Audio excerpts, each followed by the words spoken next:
All right, Wilner Hotline. John Wilner coming through. Connectivity issues, column published aside here live at Pac-12 Football Media Day. It is good to see you. Good to see you too. What did you make out of the commissioner? He joined me a little bit earlier, a little follow-up stuff. What did you make out of him on the stage? I thought he was a little uneven to start. I thought he found his bearings and balance and was feisty. What about you? Well, I thought that it was created in a way that he could be diplomatic at first in his prepared remarks, but then pull the gloves off when he got to the Q&A session, and that's what he did, right? He came out firing when he was asked about the Big 12. He was pretty candid when he talked about UCLA's situation.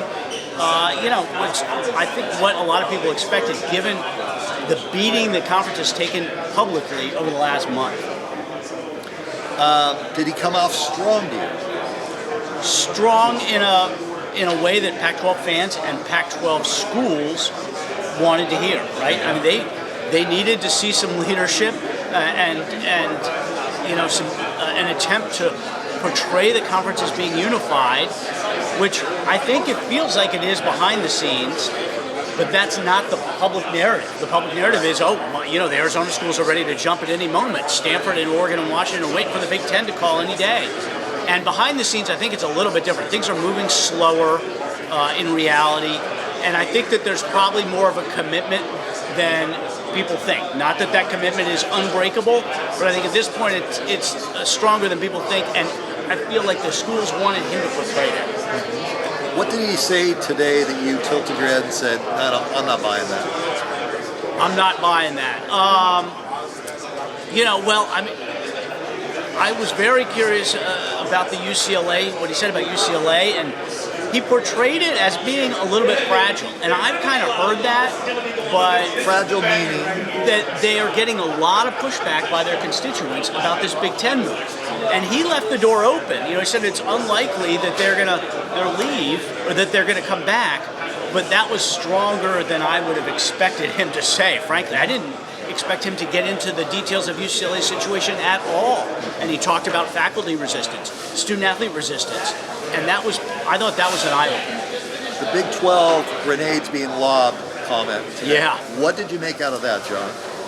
Well, I mean, I figured he was going to have something to say about what the Big 12 has been doing, right? The Big 12 has been not only making public comments from the new commissioner, but also leaking a lot of stuff designed to portray the Pac-12 as being ready to fall apart, ready to break apart. And I'm not sure that that's really the case behind the scenes at this point in the process. And so he's had to wait 10 days since Brett Yormark made his comments. So he finally got a chance to be on the stage. The Pac-12 was the last conference to have its media day. And so he basically unloaded about all the stuff that we've been hearing about his conference for the last month. Do you think he moved the needle today? With the public narrative, I do think he did. Yes, I mean, absolutely. At least he got it back to zero, right? From being underwater in terms of, if you're like, what are the optic level for the Pac-12? To this point, it's been below zero. He was never going to get it all the way to a 10, given the situation. But at least he got it back to stable, I think. The comment about playing games in Southern California and how that might look. I was talking to you off camera about it. Do you see that as a way that is interesting, intriguing, or really smart business sense, somewhere in between? No, I think it's both, and I think that they can use, there's a push to get neutral site games to Vegas, a new stadium, and there's also a new stadium in LA.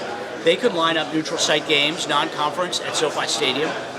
They could potentially move home games, if the schools are willing, move home games to LA.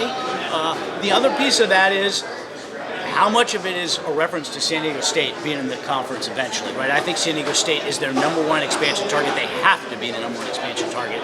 And so he could just be indicating that, look, San Diego State's going to be in the Pac-12 at some point. Okay, could you see a time where Arizona State is scheduled to play Eastern Michigan in the third week of the season on a Saturday night in front of family and friends? Instead, they're going to move that game. Or do we get to a point where they're never going to play Eastern Michigan again because the commissioner did allude to, we got to play top flight competition, but move that type of game or U of A against Mississippi State out here? Is that what we're looking at? It could be, right? I mean, the schools would have to give up, somehow be compensated for the lost revenue from ticket sales and concessions and parking and all that kind of thing.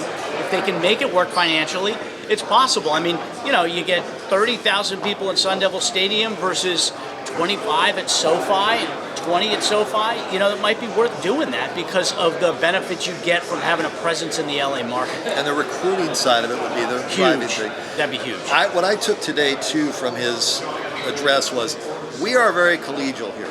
We have 36 athletic programs we're looking after. We're not just looking at football. The underhanded swipe at, we're not going to put student athletes on planes cross country. That, to me, was very calculated, a talking point today. What did you make out of that? Yeah, I think he's right, and that tells you that they're going to be very wary of that if they expand, right? He said we're actively looking at expansion, and that indicates to me that they're probably not going to be going to try to poach, somebody in the Eastern time zone or Central time zone, right? But it's clearly a shot at USC and UCLA, and I think, again, that piece, those are two different situations. USC is a private school. Everybody knows football drives everything at SC, right? UCLA's situation is potentially fraught for the Bruins, and I think the by far the bigger surprise of the two schools. And it just I don't know how it's going to work for UCLA. I really don't, because they've got financial trouble, and then you're asking all this of the student athletes. It's going to be real interesting to see if that ever materializes. Okay, the digital side of it, I'll let you go off this because I know you're busy. The business side of the Pac-12 today, he alluded to the digital companies. Where do you think that is headed? Well, that's interesting because that could be a negotiating ploy with ESPN and Fox, right? He could be saying we have highly likely to have a deal with a digital company in our next meeting. That was his quote, highly likely. Highly likely, yeah. But that could just be signaling ESPN and Fox, you better come to the table with something strong here within this 30-day window, or you're going to be taking a big risk at losing a piece of our inventory that you really want, right? I mean, it's important to remember the timeline for viewers. 30-day window where Fox and ESPN can negotiate exclusively with the Pac-12. That ends in early August. At that point, if there's no deal, the Pac-12 goes to the open market. And at that point, maybe Apple says, you know what, we'll pay you $1 gazillion for this series of games.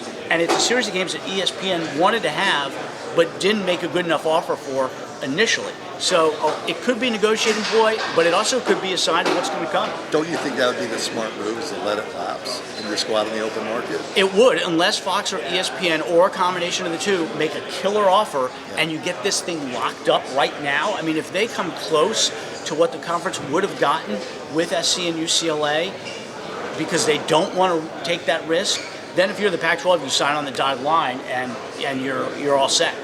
Wilner Hotline. You can find all of his content. Follow him on Twitter at Wilner Hotline. We carry it at sports360az.com. I can sit here and chop it up with you for hours. But you're tons busy. to talk about. Get out. Get out. Thanks for having me. There's John Wilner, and we're back with more after this timeout.